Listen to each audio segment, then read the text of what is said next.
Hey everybody, I'm gonna make my third attempt at making this video for you guys today. I've been having so much trouble with uploading this, but I'm gonna talk about diversifying your portfolio as well as diversifying your brokers.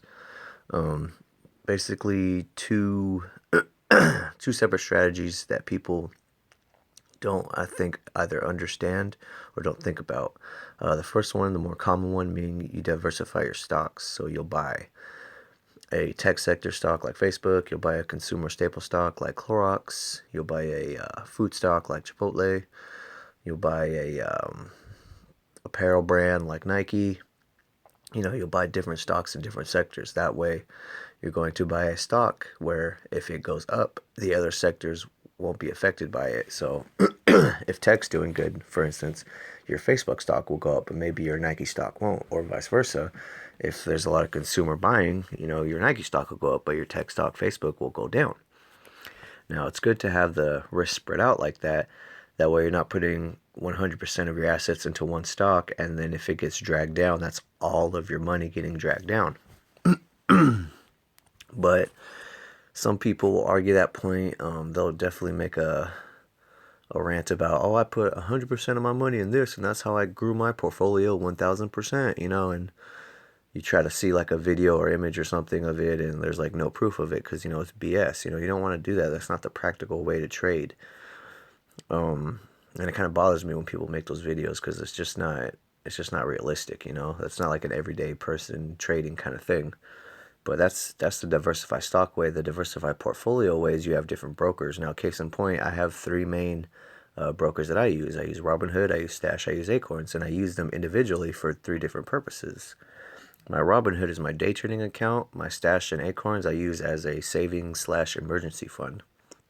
Now, my Acorns, I used to have about 700 in it, a little more, and then I brought it down because I withdrew $500 and I'm going to put it into a 529 savings account for my nephew, which is going to be an educational like IRA basically. So as long as I use the money for going towards tuition or books or anything like that, I'll be able to get a tax free. I'll be able to pay for it tax free, and I'll try to make a video on that later.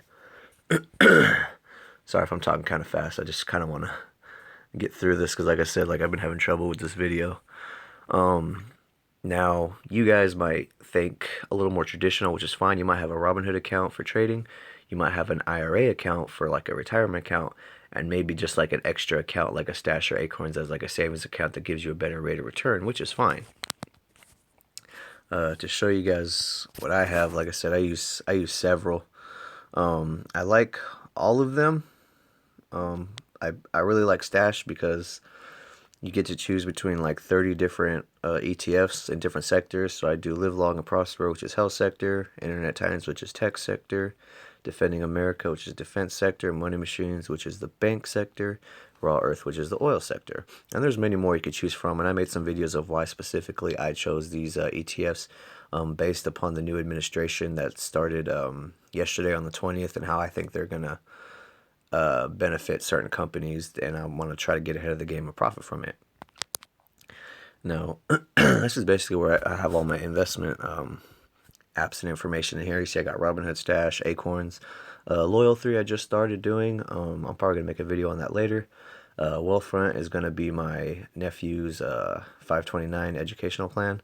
And then my Betterment and Trade King are I'm going back and forth on for my personal IRA.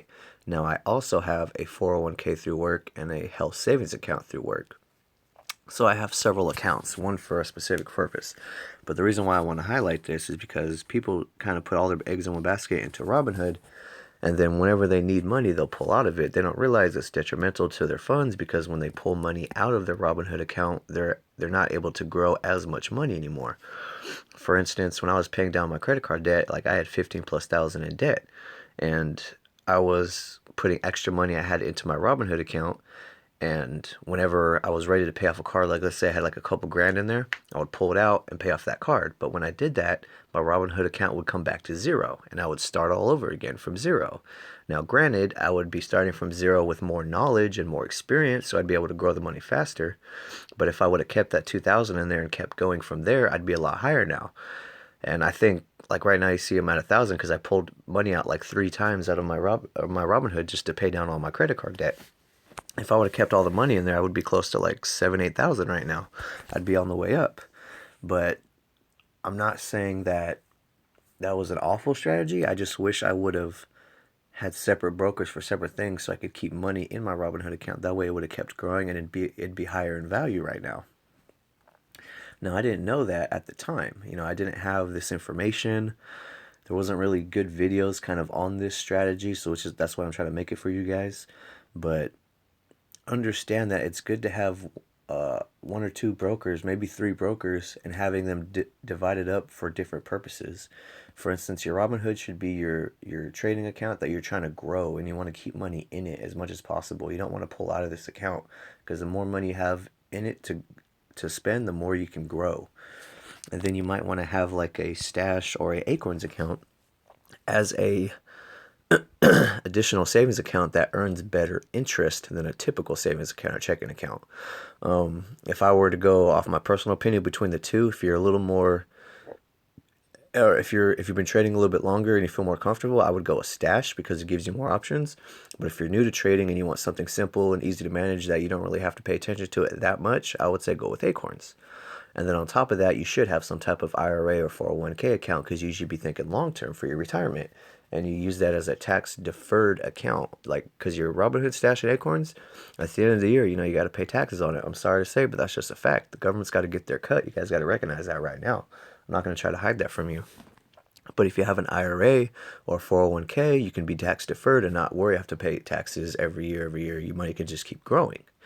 So kind of start thinking about that, guys. I'll probably start making more videos on this because I want to not only just give you guys good trading strategies, I want to give you guys good investment opportunities and long-term investment portfolio strategies that'll help you guys, be a better fundamental trader and a better technical trader because you'll understand multiple assets, you'll understand long-term investing, you'll understand day-to-day investing, you'll understand investing for different purposes such as your niece or nephew, child, cousin, whatever, and giving them account, your health account, your IRA account, things of that nature. So look out for those videos in the future. They are going to be very beneficial for you guys. But for right now, I just kind of wanted to make this video because someone had some good questions, or people had some good questions on it, and I thought it'd be a great idea.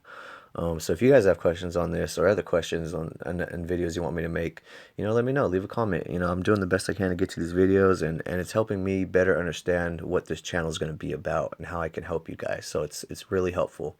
And if you like what I'm putting out, just hit like and subscribe, and we'll keep growing this channel, and we'll do more and more, and we'll keep them coming, all right? So you guys enjoy the rest of your day.